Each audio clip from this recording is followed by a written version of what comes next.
Evening, guys. It's Jodak. How you doing? In this video, I'm just going to give a few tips I wish I knew from the beginning in D4. I learned these mistakes, or I made these mistakes, and I learned from them the hard way. So first of all, as you can see, I'm in this town. You start all the way from here. I'm in this town, and I still have to complete Act 3. So my first point is you have to try to rush and complete Act 4. And the reason for that is it's the only way you unlock your mount, the horse, and it helps you a lot to travel in the map, in the world, and speeds things up greatly. So I got sidetracked. That's why I'm not, and I also don't have a lot of time to play it. So that's why I'm in Act 3. The second point that I wanted to make for new players, which is quite important, on the top, you press W, you unlock renown as you find waypoints, clear strongholds, and do side quests. When you do these things, you get bonuses, experience and gold. The top ones is only for the character you're playing now. The bottom bonuses apply to all your characters, which is great. So I recommend you try to complete your renown. So in every town, you activate the waypoints. Strongholds are very fun. It's like areas on the map that's a fortress of monsters, and then you clear it.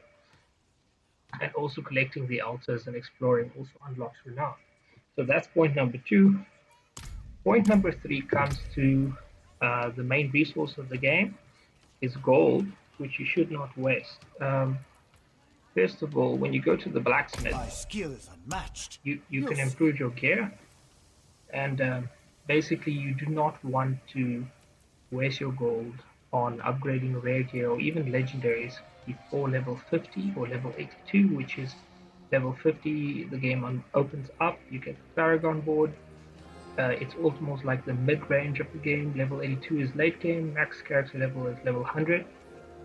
So you get the best items at level 50 and level 82, and that's when more late game content opens up, more world tiers, hell tides, and difficulties of that sort, which unlock more items. So you would rather save your gold and then upgrade the items.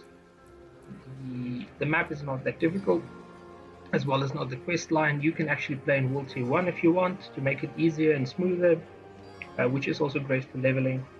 So try to save your gold. Second thing about gold, I have an addiction to test all the skills in one go. So I respect my skill tree a dozen of times, and preferably don't do that. And save your gold. If I have to respec now, it costs 44,000 gold.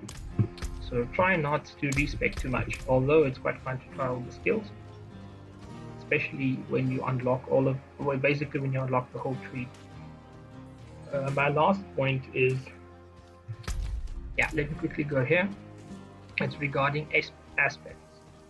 Aspects are bonuses you can put in items, which are quite powerful and useful and gives your item extra abilities. Like on legendary items, if you can see there in the gold, it says critical strike with core skills increases your attack speed by X amount. These are examples of aspects. All legendary items have aspects.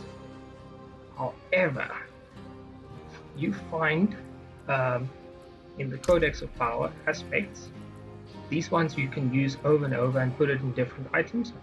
However, it takes a lot of resources as well as gold to do this on items, but you can use these different aspects over and over again. And how you unlock these normal ones, if you go on the world map, you would find dungeons.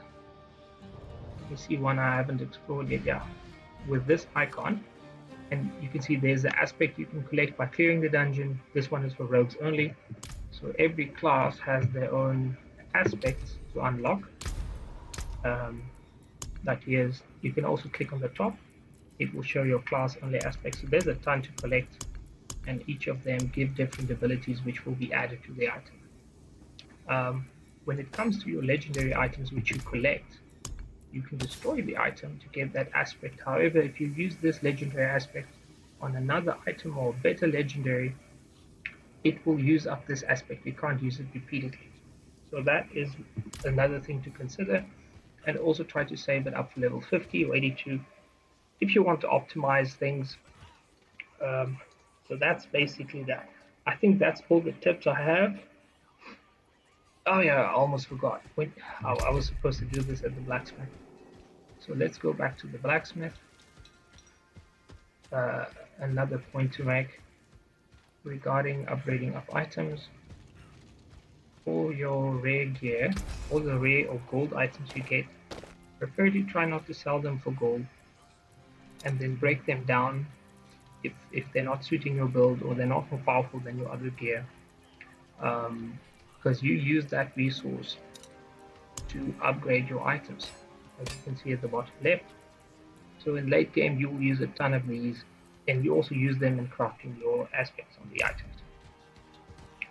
And what else am I just wanted to check here. There is one more tip.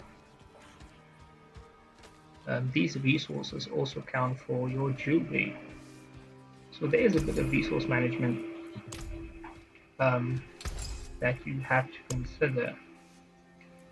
You can also enchant items or upgrade items. As you can see, legendary items need more resources. And the enchanting I like the most actually because it changes one of your affixes. So preferably what you would want to do, you see if I can do it here. Here you can add sockets to your items. I think at the blacksmith you can enhance your items by changing their affixes. You can change your affix on an item you don't like to something that's more useful to your class or your build.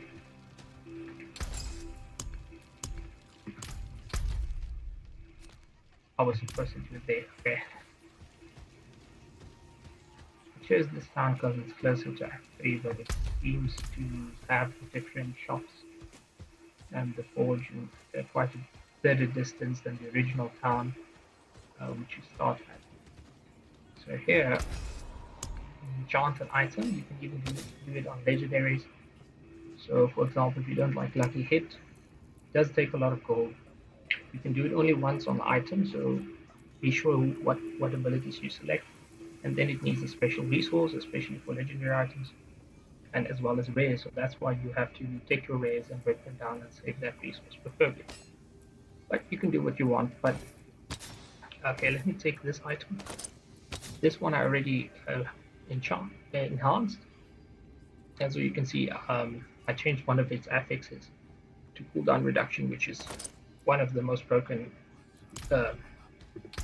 stats to have on your items, as well as anything that boosts your resource generation. But yeah, I think that's it.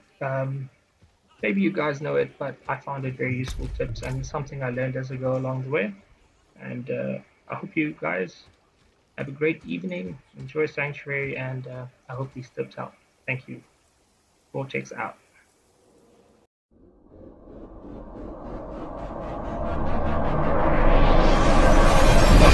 Your field stabilized.